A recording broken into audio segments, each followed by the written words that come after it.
კოლეგებო, მოგესალმებით.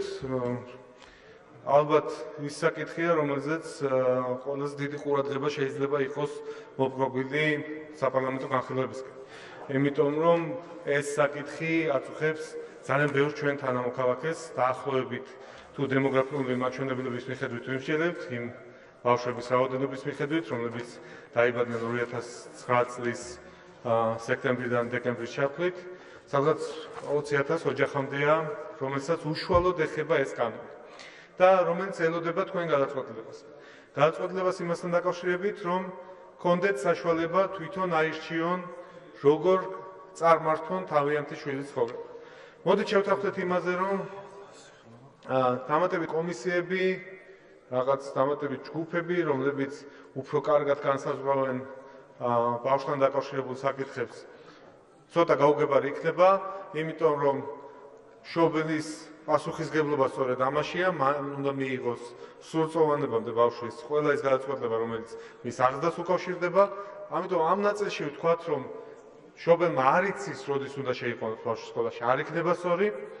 მე სრულად ვიზიარებ იმ პათოსს, რაც შეიძლება იყო ქალბატონი ეკას გამოსვლაში, რომ არის ერთიანი რეფორმის გეგმა და ამ გეგმას აქვს ძალიან დიდი მნიშვნელობა, აბსოლუტურად ვიზიარებ.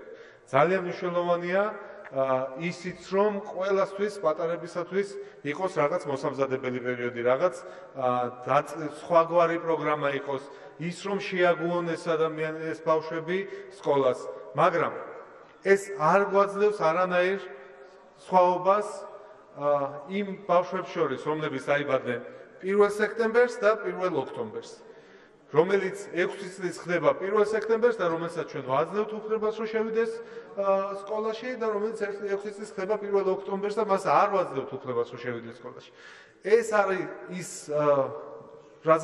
რაც უნდა რეფორმა დავარქვათ, საიდანაც არ უნდა შევხედოთ ამ საკითხს, არ იქნება ამოწურული. ამიტომ როდესაც ვსაუბრობთ თემაზე, არის თუ არა რაღაც დამანგრეველი ბატონ გიახოვსკი საუბრობდა იმ გამოცდილებაზე, რაც არის. კი, ნამდვილად არის ესეთი გამოცდილება და ბევრი სხვადასხვა ქვეყნის გამოცდილების ანალიზი წარმოდგენილი იყო პირველი მოსმენის დროს, აქ განსახილველად განათლების კომიტეტმა წარმოადგინა. მინდა გითხრათ, რომ ყველა ეს გამოცდილება ადასტურებს იმას, რომ კანონპროექტის შემოთავაზებული ვარიანტი არის სწორი ნაბიჯი.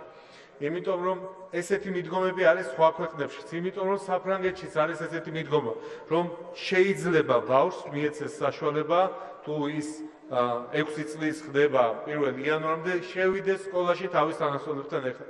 ეს გამოცდილება არსებობდა, ნუ მოვიგონებთ ახალ ველოსიპედს.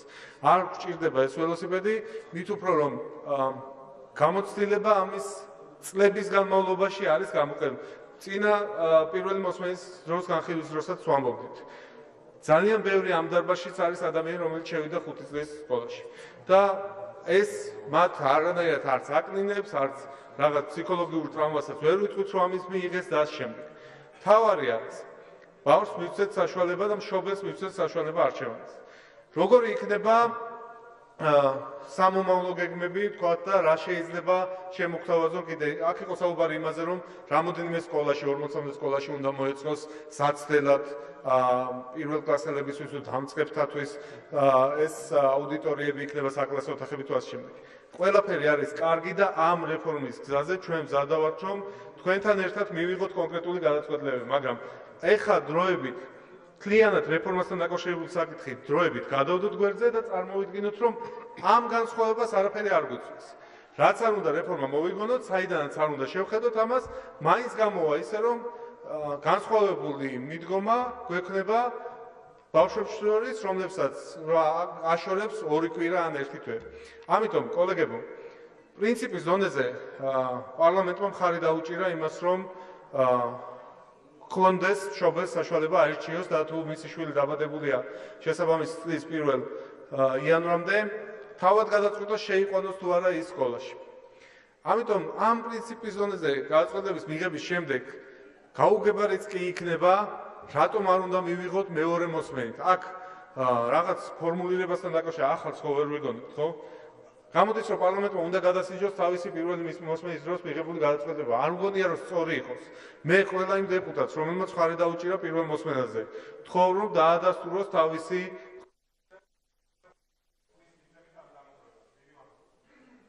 მადლობთ.